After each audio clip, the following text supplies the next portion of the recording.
10 నిమిషాలు భార్య ముందు కూర్చుంటే జీవితం యొక్క బాధ్యత గురించి తెలుస్తుంది. తాగుబోతు ముందు కూర్చుంటే జీవితం చాలా సింపుల్ అనిపిస్తుంది. సాధువులు సన్యాసుల ముందు కూర్చుంటే ఉన్నదంతా దానం చేయాలని అనిపిస్తుంది.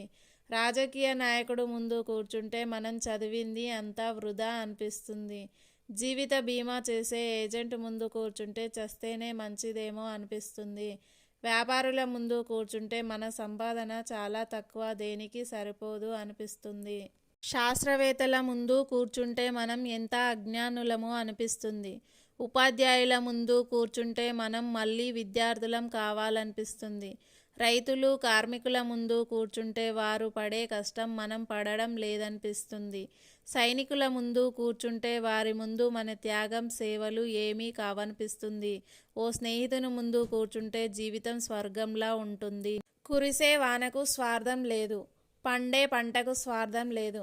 నింగికి నేలకు లేని స్వార్థం మధ్య ఉన్న మనిషికెందుకు? పుట్టినప్పుడు పట్టుకరాడు, పోయేటప్పుడు పట్టుకుపోడు. 3 నాళ్ళ ముచ్చట కోసం మోసాలెందుకు, ద్వేషాలెందుకు?